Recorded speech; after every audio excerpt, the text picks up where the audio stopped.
Hello mga kagandang buhay, on behalf of Souls G, ako po muna, si Ron's Farm Official, ang magtutour sa inyo at mag-update ng mga developments dito sa aming munting farm.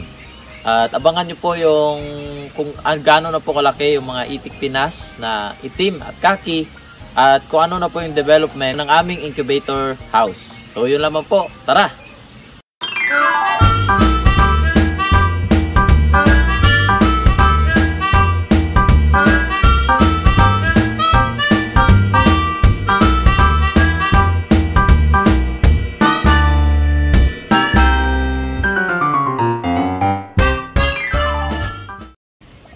So time check po mga kagandang buhay, 5:20 na po ng hapon at ang atin pong naunang itikan, as you can see, wala na pong laman kasi po pinakyat na po doon sa ating housing.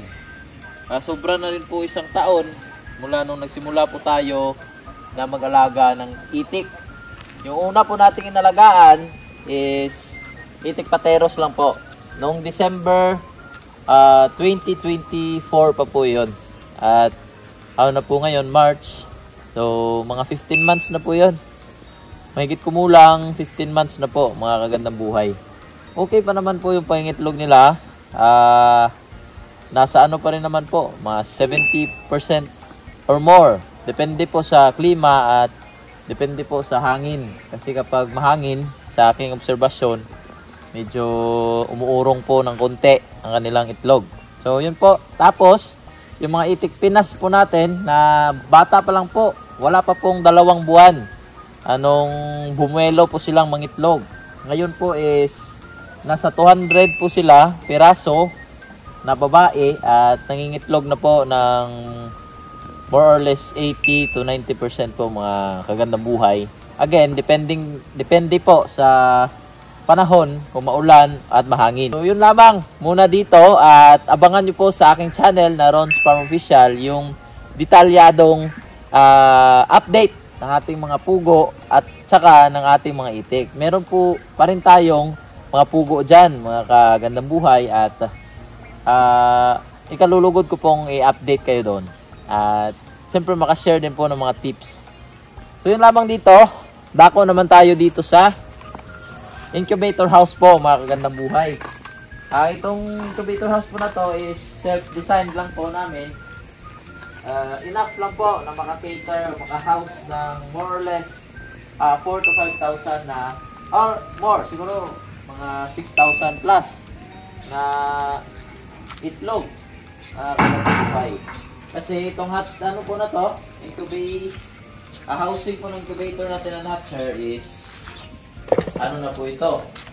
Dito na po sila mag-hatch at dito na sila i-incubate mga buhay. So ito na po siya. Konting ano na lang, konting kembot na lang matatapos na po. Yan. Naka-double wall po yan. Mayroong spandrel sa labas, then insulator foam naman sa gitna.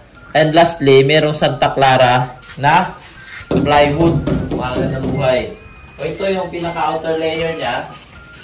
Panangga po ito sa mga malalakas na hangin at yan po, sa mga malalakas na hangin at ulan. Bagyo, yan po panangga natin. And then, ano naman po, insulation o insulator foam para po ma-minimize ang init na papasok dito sa ating incubator house. And then, lastly, nilagyan pa rin po namin ng double wall para po safe na safe. Kasi, nakaranas po kami na nag-overheat ang aming pag-incubate doon sa Toledo. Gawa nga po ng kulang po sa preparasyon at sa kalaman. Ngayon po, hopefully, mas maging okay ang recovery at mas gumanda pa ang aming pag-incubate. Mas maraming mapisa, mas masisigla at mas magaganda ang ma-produce naming seho mga kagandang buhay. So yun lang dito muna. Yan lang. Ito pala. Meron tayo ditong parang terrace. Yan. Parang terrace ito namin.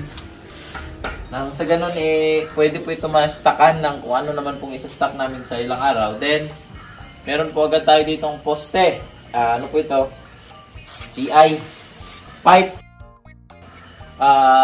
ilalagyan po yan ng ating CCTV na pinakita ni Kagandang Buhay nung isang araw, yung sineset up ko po mga Kagandang Buhay. Yun lang po dito yung update dito sa incubator house.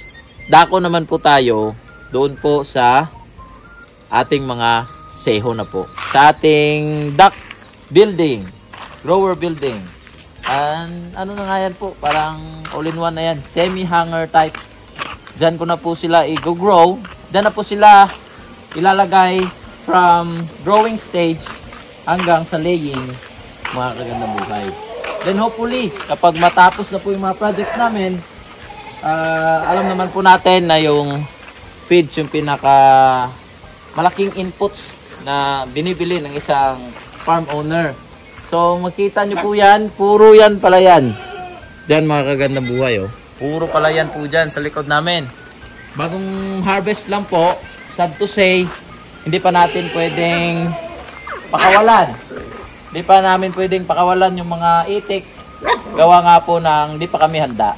Hindi pa po tapos yung kanilang pulungan. Tapos wala pa po kami talagang, hindi pa po talaga handa. So yun na mga Kagandang Buhay. Nakapasok na po tayo dito sa aming mahiwagang gate. Yan, napaka-secured. Wala pong makapasok. At ito naman aking magiting na tagapag-alaga, si Master June. At ito ang aming mga alaga dito. Yan. Mga kambing, mga upgraded na kambing. Diyan si Maui, si Madam, at yung dalawa niyang bulinggit, you know. Yung dalawa niyang anak. Sad to say po, mga challenges po talaga tayong hinarap sa pag-alaga natin ng mga kambing. Meron po tayong mga namatay na kambing dahil po sa bloat at hindi po talaga kami ready. Hindi po talaga kami ready that time. Kagaya nga po ng sabi ni Mama na yung mentality po kasi namin dati, buy, bili. Wala po kaming paglagyan. Puro rush. So, yun. Ngayon, medyo okay na sila. Na tinakpan namin ng trapal yung buong building nila. Palibot yan. Buo. At yun, wala na pong nagkasakit, wala na nagkasipon, bloat, wala na pong kaso kami ilang buwan. And hopefully wala na pong, di na pong mangyari ulit. At ito, ano lang po, konting pasilip sa mga alagang manok. Yan. Kasi si Ron's Farm Official, mahilig rin mag-alaga ng mga manok. Yan. Bumili po tayo ng mga heritage chicken na Black Australorp, Americana, and then meron po tayo dyang iilang mga Rhode Island Red. Hindi po sila nagpapakita. Hindi po ano na kasi. Ayun, may mga native chickens din po tayo doon, dalawa. Hindi po nagpapakita rin. Yan po yung mga breed na walang balahibo sa liig. Kung dito sa Aklanon po na dialekto, kung tawagin po yan is mga puslo naman, oh. Puslo chicken. Yan, napakaganda po nila. Yan po yung mga napakasarap. O sa mga nag-aalaga po dyan, alam po natin na kapag native na manok, mas masarap po talaga. Yun. Meron isa doong crossbreed na po yata yan ng Brahma at saka ng Rhode Island Red. Meron tayo dyan mga purong Rhode Island Red pero hindi po nagpapakita. Baka doon na sila sa kanilang lungga. At paano na po kasi? Hapon na po talaga. Dito naman tayo. Dako naman tayo sa main event ngayong video ng ating semi-hanger type na kulungan na ating mga itik Pinas pure lines. So, ito yung brother nila, brother house. Actually, next time kung parang maayos na po talaga yung sistema dito sa farm, lalakihan po ito. Meron pa po dyang iilang natira.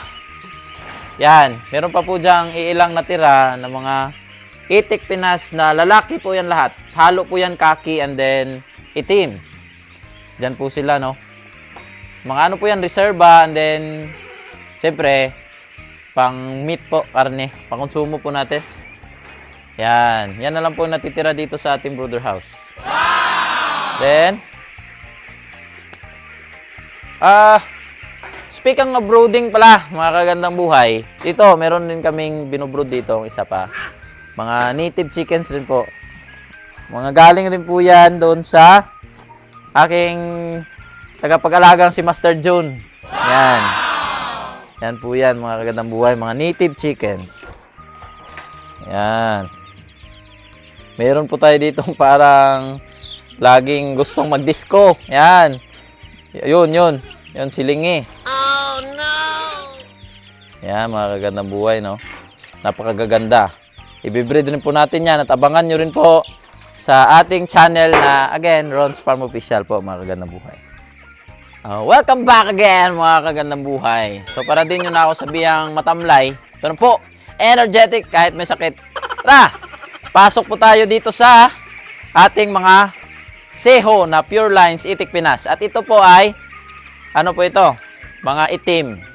Itik Pinas na sehong itim. Mga kagandang buhay. So, tara. Dito po tayo. Yan.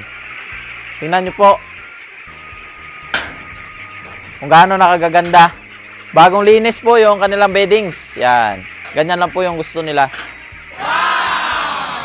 Yan. Dito po nakalagay. Ditong side po yung temporary nila na tubigan, dito po yan lahat. In-elevate po natin para nang sa ganon, hindi po masayang at malagyan ng mga ipa ng palay. At then, ito po yung may automatic feeder din natin. Ito. Yan. Ano po ito? 10 kilos, 10 kilos at 8 kilos. 7 kilos pala. Yan, ganito na po sila kalalaki. And then, yung final product po nito, yung finished product pala, is meron po tayo ditong ramp. Ramp po dito, siguro approximately dito po yan magsisimula kasi 8 feet 4 feet yung lapad, 8 feet yung haba. Yan po dito papunta doon. Then aakyat po sila ngayon dito sa ating hanger area. Aakyat po sila dito. Meron pa po itong chicken wire or chicken net o kung ano man po yung tawag dyan sa inyo. Dito na yung butas po is 1 inches at papunta po yan dyan. Lahat po ito may green wire. And then doon po sa pinakadulo, doon naman yung kanilang tubigan. Lalagyan po natin dyan ng stainless na tubigan. Mga kagandang buhay. Nang sa ganon, hindi naman po madaling masira at mag-maintenance tayo mga kagandang buhay. No? Yan. Ito, mga Itik Pinas na Pure Lines na itim. Kaka 1 month pa lang po. Tingnan nyo po kung gaano kaganda. 1 month old. Yan. Napakatataba. At ang pinapakain lang po natin sa kanila, ito lang po mga kagandang buhay. Oh. Yan. Ito lang po yung pinapakain natin. Halong quality, ano po to? Primerang upa ng mais and then corn grits, mga kagandang buhay. Yan. At ngayong oras feeding time na nila, so pakainin na po natin sila. Yan. Tingnan nyo po kung gaano sila kasaya kapag makakita sila niyan. Yan. Nag-aagawan. So dapat po mabilis ka pong lagyan dito sa kabila. Nang sa ganon, iiwas po tayo sa pilay. Kasi nga po, kita nyo po, nagagawan po sila. Yan.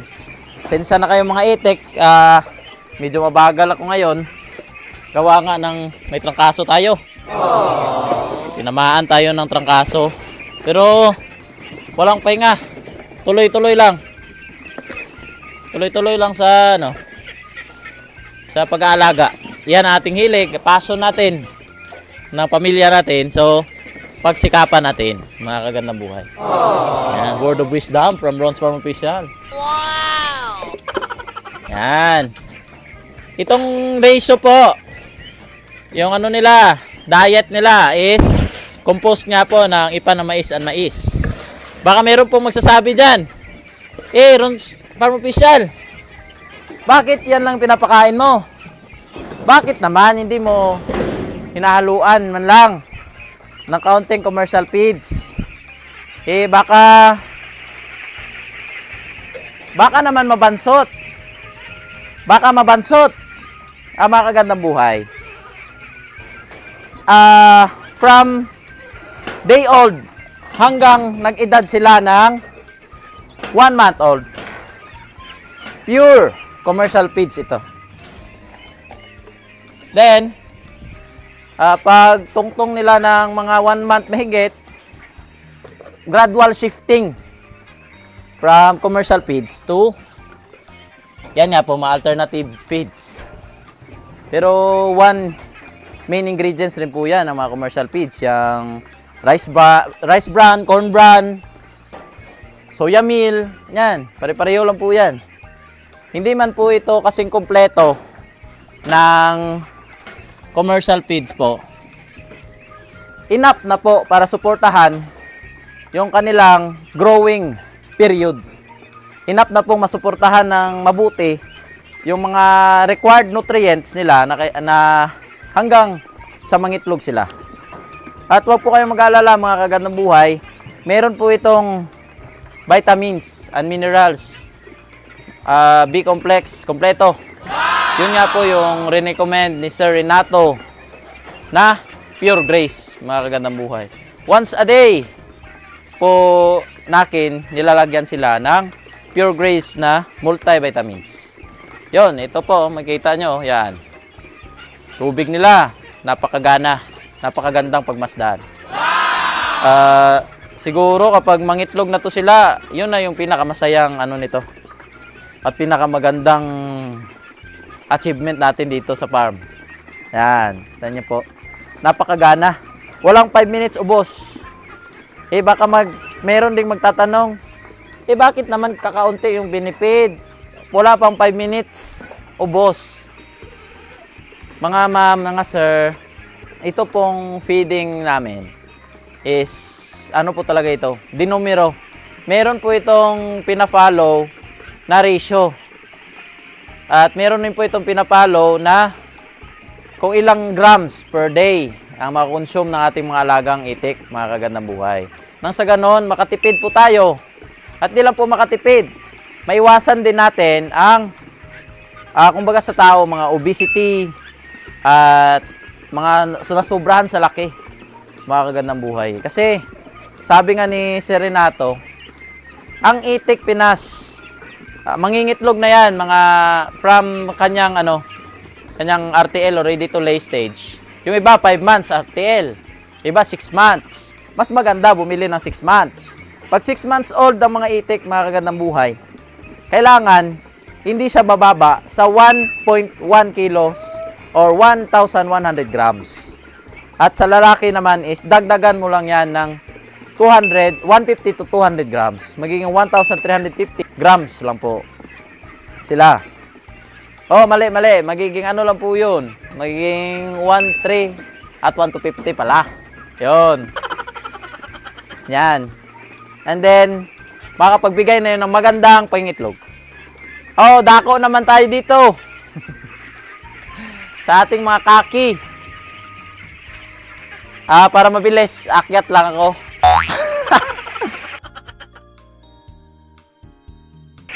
Akyat lang. Mabilis. Unahin natin yung feeds. Hindi na po kasi takot to sa tao. Yung mga itik na ito.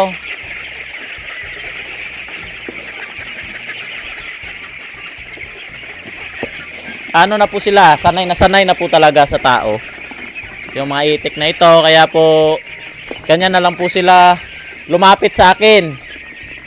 Yan. Wala na pong takot yan. Alam po nilang kakampi. Kakampi kami. Yan, mga kagandang buhay. Mamaya kukuha po tayo ng isa. And then, isa-isahin po natin na tingin ng mga characteristics ng kaki na seho. Kasi napakaganda po ng kulay nila, bata pa lang. Bata pa lang po, nagsisimula na po silang matubuan ng mga feathers. At napakaganda po. Kaya papasilip ko po sa inyo, mga kagandang buhay. Wait lang po. Yan. Dakip tayo ng isa. Yan, mga kagandang buhay, oh. Ito po, mga kagandang buhay. Ang kulay ng kaki. Yan, napakaganda. Babae po ito, ha. Hindi po ito lalaki. Wala po siyang, punit sa paa. Babae po ito, mga kagandang buhay. Tingnan nyo po yan, 1 month old. Siguro, estimate ko nito, mga nas 300, 350 grams na. Okay. Lakas na. Dito naman, tingnan naman natin. Ay, tubig pa pala. Tubig pa pala. Masyado tayong excited eh. Sorry. Okay. Tubig. Tubig, mga kagandang buhay.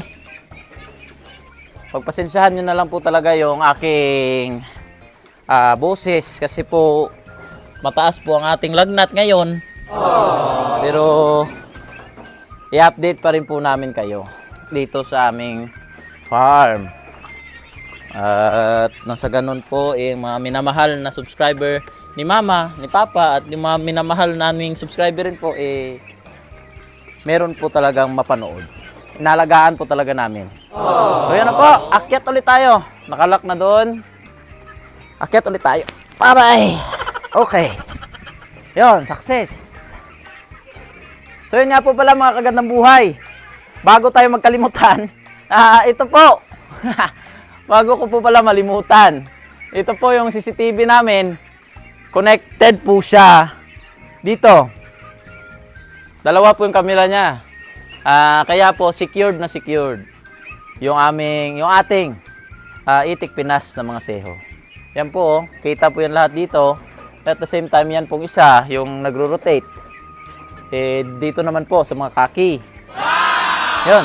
Yun lang po, mga kagandang buhay. Napakaganda po nito. At kung meron po kayong mga katanungan about dyan, may in-upload po si Mama at si Aubrey na aking misis at si editor na detailed explanation niya, mga kagandang buhay. So yun, dito na tayo. Dadakip naman tayo ng Itik Pinas Pure Lines na black, itim.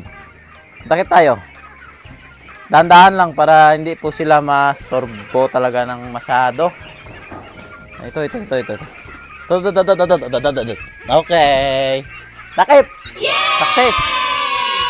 Yan. Napakalaki. Napakaliksi. At ito ay lalaki. Lalaki po ito, mga kagandang buhay.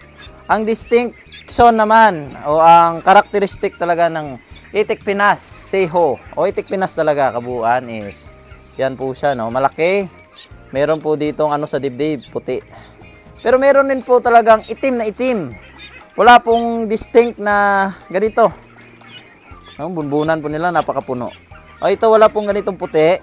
Parang niya, parang, tawagon? Parang bib. Wala. Dakip po tayo ng ganon. Hanap po tayo, no? Meron din po pala doon sa kaki. Yan. Ito po, mga kagandang buhay, oh. Yan. Itik Pinas rin ito. Kaso nga lang po, pure siya na itim. Wala po talaga siyang puting halo. Yan. Yo, dito po sa parang may bib niya, sanang pareho doon sa iba. Wala po, no. Ganon din po sa kaki. Meron pong kaking purong kaki. Meron din pong kaking merong bib o merong dito puti. Yon, mga kagandang buhay. So, abangan nyo po ang aming panibagong update dito kung lumaki-laki pa po sila. Sa ngayon po, yun lang po yung ma-update namin sa kanila. At kapag matapos po ito, i-update po namin kayo sa kalalabasan. Kung naging okay nga ba yung semi-hanger type. Kasi po, pansinin nyo po, napakalaki po nitong hanger area nila. Ito po ay 8x4 na ilang piraso? 1, 2, 3, 4, 5. 5 pieces. Ilan na po yun? Oh. Ako naman po dito yung kanilang caretaker. Bali may caretaker po ako at ako rin po mismo caretaker din na mga itik. Ganun. So yan po, labas na po tayo. At yun lamang sa ngayong araw. At pagpasensyahan nyo na po talaga yung short o maiksing update natin.